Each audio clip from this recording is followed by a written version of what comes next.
ये कहानी है 73 इयर्स के आदमी की जिसका नाम है ओम प्रकाश चौधरी, जो कि मुंबई के रहने वाले हैं। चौधरी जी स्टील की कंपनी में काम करते थे। अब वो रिटायर हो चुके हैं। इन्हें स्टॉक मार्केट की कोई नॉलेज नहीं थी, लेकिन अपने भाई को देखकर इन्वेस्ट करने के लिए उत्साह हुई। इनकी ये स्ट्रैटेजी थी कि वो मॉर्निंग में स्टॉक्स खरीदते थे और 3:30 बजने से पहले जो भी प्राइस बढ़ता था उसका प्रॉफिट लेते। इसी तरह उन्होंने 30 लाख एक दिन में कमाए। फिर कुछ सालों के बाद जब स्टॉक मार्केट क्रैश हुआ 1999 से 2000 के बीच, तो वो इसी स्ट्रैटेजी से 10 लाख गंवा चुके थे। इस लॉस को कवर करने के लिए वो अपने भाई से 20 लाख का लोन लेते हैं और अपने किसी दोस्त से 5 लाख का। अनफॉर्चुनेटली वो ये पैसे भी गंवा देते हैं, तो टोटल उनका लॉस होता है 35 लाख का। अब उनका न्यूज़ 18 में ये स्टेटमेंट है कि stock market is no different than gambling. Welcome to the investor Sahab. इस वीडियो को हमने 2 पार्ट्स में डिवाइड किया है। पहले हम जानेंगे कि वो कौन सी 9 गलतियां हैं जो कभी किसी इन्वेस्टर को नहीं करनी चाहिए, और दूसरे पार्ट में हम ये देखेंगे कि ओम प्रकाश चौधरी जो 35 लाख हार चुके हैं, उस हारने के बाद वो क्या यंगस्टर्स को या न्यू इन्वेस्टर्स को क्या 5 ऐसी एडवाइसेस देते हैं। Number 1, not understanding the investment. Warren Buffett का ये कहना है कि आपको वही बिजनेस फ्यूचर में कैश जनरेट कर सकेगा जिसको आप समझते हैं। बिजनेस को समझना मतलब बिजनेस के इकोनॉमिक्स को समझना, कि आप उस बिजनेस के इकोनॉमिक्स को फ्यूचर में किस तरह एज्यूम कर पा रहे हैं। Only should expect to make money in things that I understand. And when I say understand, I don't mean understand, what the product does or anything like that. I mean understand what the economics of the business are likely to look like 10 years from now or 20 years from now. I know in general what the economics of, say, Wrigley chewing gum will look like 10 years from now. The internet isn't going to change the way people chew gum. It isn't going to change which gum they chew. Next mistake, getting emotionally attach to the investment. इसका मतलब जैसे अगर कोई company के fundamentals negatively change हो रहे हों, तब भी हम प्रॉपर सेलिंग डिसीजन नहीं ले सकते। हमें ये बात हमेशा याद रखनी है कि हम सिर्फ स्टॉक उस वक्त सेल करेंगे जब उसके फंडामेंटल्स ख़राब हो जाएं। फंडामेंटल्स मेनली 4 पार्ट्स में डिवाइड किए जा सकते हैं: business, finance, management and value of the business. Number 3, lack of patience. हमें कुछ इन्वेस्टमेंट्स के रिटर्न के लिए पेशेंस यानी सब्र रखना होगा।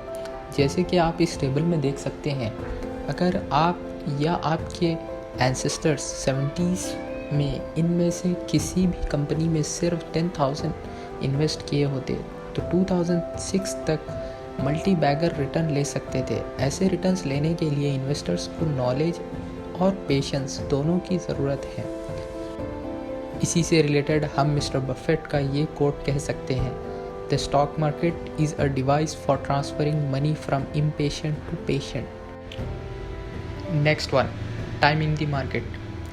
मार्केट को प्रेडिक्ट करना बिजनेस को प्रेडिक्ट करने से भी ज़्यादा मुश्किल है, और most of the time assumptions गलत हो सकते हैं। अगर आप सीरियसली इन्वेस्ट करना चाह रहे हैं तो ये काम कभी मत करना। ये बात याद रखिए, आप इन्वेस्टर हैं, आपका फोकस बिजनेस पर होना चाहिए, ना कि गैम्बलिंग पर। 5th one, not diversifying. Diversification का मतलब होता है वेल्थ को अलग अलग जगह इन्वेस्ट करना, जिससे हमारा रिस्क कम हो सके। Let me give you an example. आपके पास सम अमाउंट ऑफ मनी है और आप वो किसी एक स्टॉक में इन्वेस्ट करते हैं। इन केस अगर वो कंपनी आप जैसा सोचे थे उस तरह परफॉर्म नहीं करती, या फिर स्टॉक मार्केट क्रैश हो जाता है, तब तो आपकी सारी इन्वेस्टमेंट चले गई, जिसको शायद आप रिकवर ना कर पाओ। तो इसीलिए एक्सपर्ट हमेशा रिटेल इन्वेस्टर्स को डाइवर्सिफाई करने के लिए सजेस्ट करते हैं। किसी भी सेक्टर में 10% ऑफ द टोटल मनी से ज़्यादा इन्वेस्ट नहीं करना चाहिए। लेज़ीनेस, ये सबसे कॉमन ह्यूमन साइकोलॉजी है कि लोग थोड़ी सी रिसर्च को ज़्यादा समझ लेते हैं और इन्वेस्टिंग डिसीजन ले लेते हैं, जिसे इन्वेस्टर्स को किसी हाल अवॉइड करना चाहिए।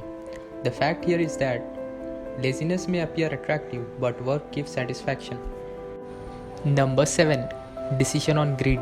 लालच पर लिया हुआ decision most of the time गलत साबित होता है, लेकिन लालच तरक्की के लिए एक टूल की तरह काम करता है जिसका गुड एंड बैड दोनों इम्पैक्ट हो सकते हैं।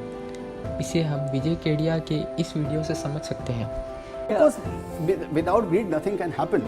But there are two kinds of greed. Okay. It's like cholesterol, good cholesterol and bad cholesterol. Same way, I think greed is good also, greed is bad also. As long as you are treating the greed as a tool, it is a good thing. If it's become a character, become a habit, then it is bad. Ignorance, ये दो तरह के होते हैं। एक वो जिसके पास बिल्कुल भी अवेयरनेस नहीं है, और एक वो जिसे पता तो है क्या करना चाहिए, लेकिन वो लोग उस नॉलेज को यूज़ नहीं करते। इसे दूर करने का सिंपल मेथड है, आप ख़ुद को एजुकेट करें। Ego, last but not the least, हमारा ईगो जो हमें हमेशा ये कहता है I am the best, I know everything, I know nothing will happen this time, it's different. इस तरह के स्टेटमेंट हमारे अंदर ईगो डेवलप करते हैं, जिससे हम सही डिसीजन नहीं ले पाते और नुकसान उठाते हैं। ये सब कॉमन मिस्टेक्स थे जो मैक्सिमम लोग करते हैं। मेक श्योर आप ऐसे गलतियों से दूर रहें, और अगर आप ऐसे गलतियां ऑलरेडी कर चुके हैं तो उनसे सीखें और आगे अवॉइड करें। दूसरों को भी अपनी गलतियों से एजुकेट करें। Here are the 5 advices from Om Prakash Chaudhary. No day trading. Second, invest in knowledge, मतलब पहले सीखने पे इन्वेस्ट करिए। आपका बेस्ट इन्वेस्टमेंट आपकी नॉलेज है। नंबर 3, इग्नोर रूमर्स, किसी भी अफवाह से दूर रहिए related to market. Next, you do not need crores, मतलब start with small capital, small amount of money, don't rush to invest large capital. Last one, get professional help.